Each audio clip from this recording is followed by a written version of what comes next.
Ang dami nito, mga higit 1 kilo, 2 kilo. Oo, matataba. Meron akong kalabasa rito, talong, at saka sitaw. Siyempre, lalagyan natin ng loya, yung ating lulutuin na alimasag. Lagyan ko ng gata yung aking lulutuin na alimasag. Yan, magsasama yan mga yan. Alimasag na may gata. Sarap nito. Ayan o. Dalawang gata yung aking ilalagay na lulutuin. Bawang sibuyas. Yan, bawang. Yan ang ulam namin ngayon. Sarap. Bawang muna yung aking inuna. Igisa ko muna yung sibuyas, bawang, luya. Bago sunod yung gata ninyo. Luya, pangtapa na. Kaya lalagyan ng luya. Doon sa gata. Para bumango.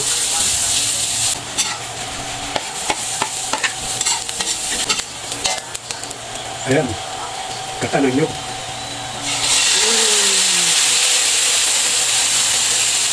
Lalagyan ko ng kalabasa para madurog siya dito. Hinati ko muna yung kalabasa. Ayan, okay na ito.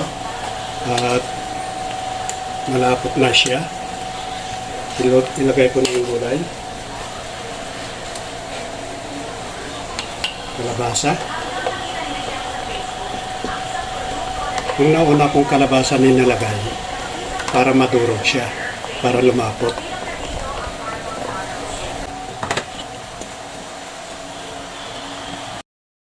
Kaya kumukulo na, lagyan natin ng pampasarap. Magic sarap.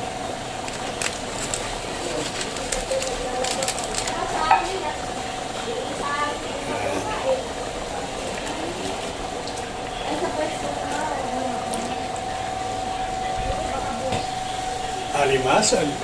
Ito mga kaibigan, no? Sarap nito. Perfect na perfect to. Alimasag. Oh, ang dami nito.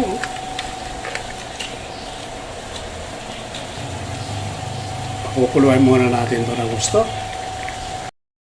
Haluin na natin. Sige, ang dami nito. Sarap nito. Alimasag na may kalabasa. Sarap nito.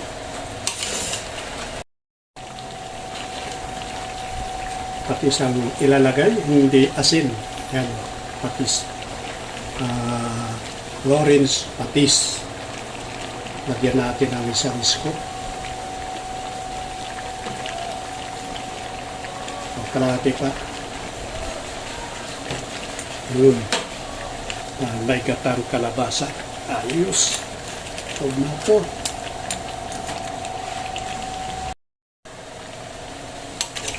Siguro okay na ito mga kaibigan. Luto na siguro ito. Ayan. Kaya kakain na tayo. Walang natin ngayon alimasag. Mapaparami yung kain dito.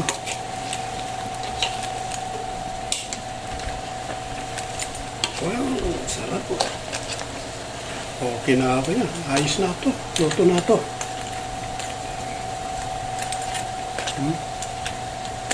Approve na. Kakain na tayo.